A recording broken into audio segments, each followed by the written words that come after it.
शिवाय नमस्तुभ्यम। हम सबको पता है कि आज है 13 जून यानी कि मासिक शिवरात्रि का बहुत ही पावन सा ये दिन है ना। आज के इस दिन पे आपको पता है कि पूज्य गुरुजी आज कराने जा रहे हैं शाम को 7 बजे, शाम नहीं उसको रात कह सकते हैं, रात को 7 बजे ऑनलाइन पूजन कराएंगे, जिसका हम लोग जो भी पूजन होगी वो देख करके आस्था चैनल पे कर सकते हैं।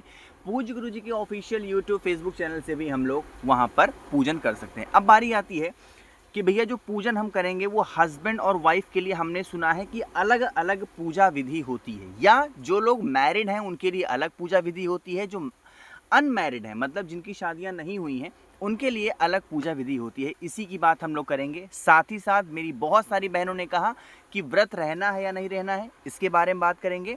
और लास्ट वन, अगर कोई भी पूजन सामग्री नहीं मिली है तो उसका हमें क्या ऑल्टरनेट यूज़ करना है। ठीक, चलिए सबसे पहले समझने की कोशिश करते हैं कि जो हस्बैंड और वाइफ, आप वाइफ और ये रहे आपके हस्बैंड, मैंने किसी का चेहरा नहीं दिखाया वरना भाई आपत्ति हो सकती है, ठीक है। अब यहाँ पर समझो ये चीज़ को कि जब शादी से पहले इंसान अलग अलग होते हैं कि नहीं होते हैं, बट जब शादी हो जाती है ना तो उनको एक माना जाता है। कहने का मतलब क्या हुआ कि अगर पत्नी अकेले मंदिर जाती है तो उसको उतना पुण्य नहीं मिलता है जितना अगर वो अपने पति के साथ जाए मंदिर और पूजा करे, तो दोनों को पुण्य अच्छे से मिलता है। पता है आपको, नई बातें आपको हमेशा से कथा में भी सुनने को मिली होंगी और आपके बड़े बुजुर्ग भी बताते होंगे, पता है। लेकिन आज इस पार्थिव शिवलिंग की पूजन में नियम क्या रखना है कि जैसे इससे सुबह भी मैंने बताया था, एक बार रिपीट कर रहा हूं, बहुत ध्यान से सुनिएगा। पति और पत्नी अलग नहीं होते हैं, इन बातों को ध्यान रखना है। ठीक, कहने का मतलब क्या है, जैसे मान लीजिए कि आप लोगों को चढ़ाना है चावल के दाने। क्या चढ़ाना है? चावल के दाने। गुरुजी ने कहा कि चलिए अब आप सभी लोग 108 चावल के दानों को समर्पित करें पार्थिव शिवलिंग के ऊपर।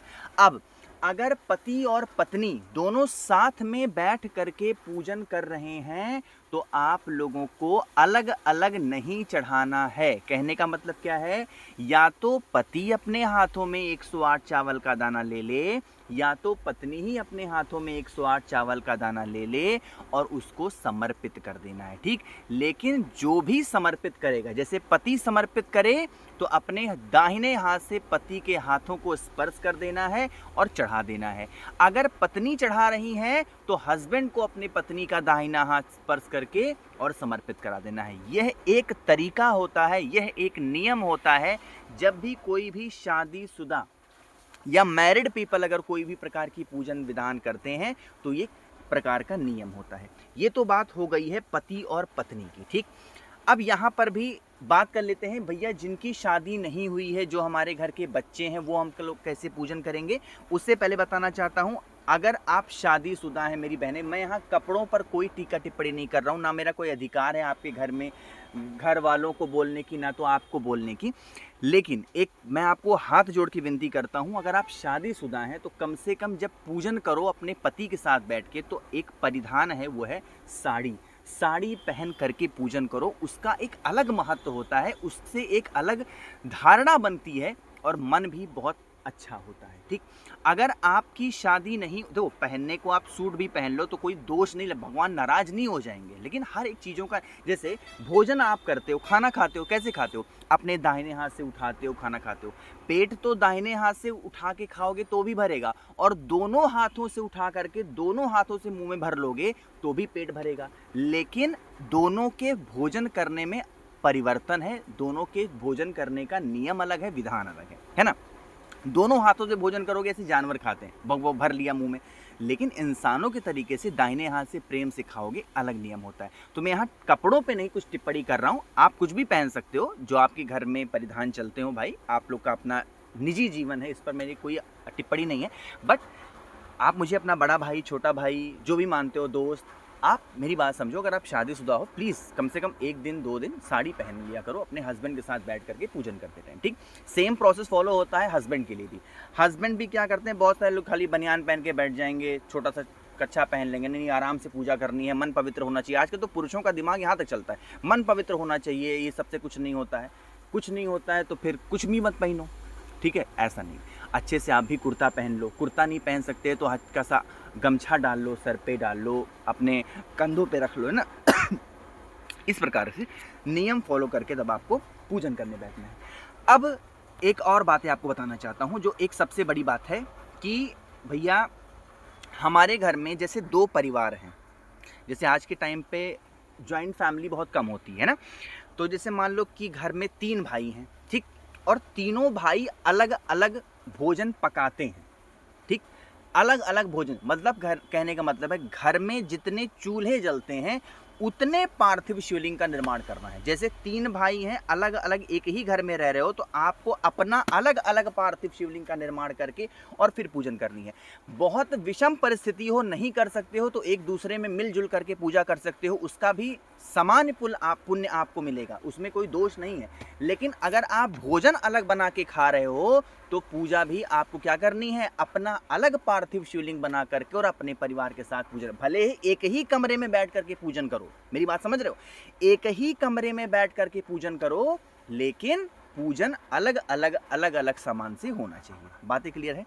अब यहाँ पर बातें कर लेते हैं, जिन भी मेरे भाइयों बहनों की शादी नहीं हुई है उनको किन चीज़ों का ध्यान देना होगा। अब जैसे मान लो आपके घर के 2 बच्चे हैं, एक बच्चा ये है, यहाँ बच्चा मैं बोल रहा हूँ, यहाँ लड़की लड़के का कोई भेद नहीं है, लड़का हो सकता है, लड़की हो सकती है, कोई दिक्कत नहीं है, ठीक, शादी नहीं हुई है, बच्चे आपके घर में पूजा कर रहे हैं। अब आपको गुरु जी ने कहा 108 चावल का दाना चढ़ाओ। अब आपको अपने बच्चों को अलग अलग समर्पित कराना है कि एक बच्चा आपका 108 चावल का दाना चढ़ाएगा, दूसरा बच्चा भी 108 चावल का दाना चढ़ाएगा। ऐसा नहीं होगा कि एक बच्चा हाथ पकड़ के चढ़ा देगा, दूसरा बच्चा भी चढ़ा देगा, ऐसा नहीं, ठीक। हाथ पकड़ के चढ़ाने का प्रावधान सिर्फ हस्बैंड और वाइफ को है, बाकी किसी को भी नहीं है। अलग अलग प्रकार से आप सभी लोगों को क्या करना है, पूजन करनी है। इतनी बातें आप लोगों को क्लियर हो गई हैं। चलिए, अब यहाँ पर जो तीसरा सबसे बड़ा सवाल आप लोग का था, देखो हस्बैंड वाइफ के बारे में बातें हो गई हैं, सब कुछ बातें हो गई हैं। ऑनलाइन पूजन कब से होगी, 7 बजे होगी, ये भी मैंने आपको बता दिया है। तीसरी चीज़ समझ लो कि जो पूजन सामग्री है, अगर कोई भी पूजन सामग्री आप लोगों में से किसी को नहीं मिलती है बच्चा, तो क्या करना है, देखो ध्यान से समझिएगा। लेकिन उससे पहले बताना चाहता हूँ, अगर आप लोगों में से किसी को भी अपनी कुंडली दिखानी है या मुझसे वीडियो कॉल पे, ऑडियो कॉल पे बातें करनी है, तो सब्सक्राइब के बगल में एक ज्वाइन का बटन दिख रहा होगा, उस पर क्लिक करके सीधा आप मुझसे जुड़ सकते हो और ढेर सारी बातें कर सकते हो। बाकी एक ऑफर अभी तक मैंने चलाया है कि एक के साथ एक फ्री का रुद्राक्ष का ऑफर आप सभी के लिए है। पशुपतिनाथ नेपाल के सिद्ध रुद्राक्ष, जिसकी वीडियो आपको मिलेगी जब आप रुद्राक्ष को ऑर्डर करोगे, आपके रुद्राक्ष के ऑर्डर की वीडियो आप तक पहुंचेगी। 8299419143 मेरा व्हाट्सएप नंबर है। कैश ऑन डिलीवरी की सुविधा उपलब्ध है, जल्दी से मैसेज करें और ऑफर का लाभ उठाएं। 1 मुखी से लेकर 14 मुखी तक कोई भी रुद्राक्ष आप ऑर्डर करते हो, एक रुद्राक्ष के साथ दूसरा रुद्राक्ष बिल्कुल मुफ्त आपको मिल रहा है। लिमिटेड ऑफर है आज रात 12 बजे तक, ठीक। समझ लो कि अगर कोई सामग्री आपको नहीं मिलती है तो क्या करना है। इस बार पूज्य गुरु जी ने पूजन सामग्री में एक नई चीज ऐड करी है, वो है कनेर का पुष्प। मुझे नहीं लगता कि अगर आप किसी मेट्रोपोलियन सिटीज में रहते हो, लाइक मुंबई में, दिल्ली में या बेंगलोर जैसे सिटीज़ में, तो वहाँ पर कनेर के पुष्प इजीली अवेलेबल होंगे, नहीं होते, मुझे पता है नहीं होंगे, है ना। तो अगर नहीं मिल पा रहा है आपको कनेर का पुष्प, कोई भी चीज़, जैसे कनेर का फूल नहीं मिल पाया, या फिर कमलगट्टे का बीज नहीं मिल पाया, या फिर बेलपत्र नहीं मिल पाया, शमी का पत्ता नहीं मिल पाया, धतूरा नहीं मिल पाया, या फिर जो भी चीज़ें बताई गई हैं पूजन सामग्री में, आपने वीडियो देखी होगी, नहीं मिल पाया है, हर एक चीज़ों का एक ही अल्टरनेटिव है और वो है चावल का दाना। चावल का दाना कहीं से टूटा ना हो, खंडित ना हो, इस चीज़ों का ध्यान देना है। बिल्कुल खड़ा खड़ा चावल का दाना आप सभी को लेना है। और जैसे मान लो कहा पूज्य गुरु जी ने कि भाई 7 कमलगट्टे चढ़ाओ। अब 7 कमलगट्टा आपके पास में नहीं है, कितने कमलगट्टे हैं, 3 ही कमलगट्टा है, तो 4 बचे हुए दाने के स्थान पे चावल का दाना ले लो। अगर 7 के 7 कमलगट्टे नहीं है तो क्या ले लो, चावल का दाना ले लो। जैसे कह दिया गुरुजी ने कनेर के पुष्प चढ़ाओ, अब कनेर का पुष्प नहीं मिला तो क्या करोगे, चावल के दाने को ले लेंगे। इस प्रकार से पूरे विधि विधान के साथ में, घबराना नहीं है कि हमको तो ये सामग्री नहीं मिली, अब हम क्या करें, ये वो दुनिया भर की बातें, परेशान नहीं होना, आप आराम से लेकर के और पूजन को कर सकते हैं, ठीक है ना। बाकी बेलपत्र अगर नहीं मिल पा रही है, बहुत ज़रूरी चीज़ है, बेलपत्र महादेव की पूजन में नहीं मिल पा रही है, तो आपके घर के अंदर लगे हुए किसी भी वृक्ष के पत्ते को समर्पित कर सकते हो। मन का भाव पवित्र रखना आपने, बस तुलसी माता का पत्ता छोड़ करके। बातें क्लियर हैं क्या?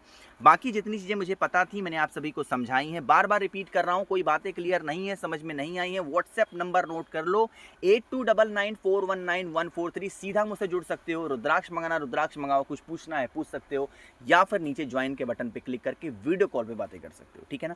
बाकी लाइक तो जरूर करिएगा भाई सभी लोग, जितने मेरे भाई बहन आवाज़ पहली बार सुन रहे हैं, चैनल को जरूर सब्सक्राइब करना है। और हाँ, एक बात और बताना चाहता हूँ, जैसे कमेंट का रिप्लाई बहुत कम होता है कि भाई मैं कमेंट का सभी का रिप्लाई, क्योंकि हज़ारों कमेंट आते हैं, सबका रिप्लाई कैसे कर पाऊंगा, इसलिए आपको नंबर बताता हूँ, मैसेज कर लिया करो, आराम से रिप्लाई मिलेगी। श्री शिवाय नमस्तुभ्यम।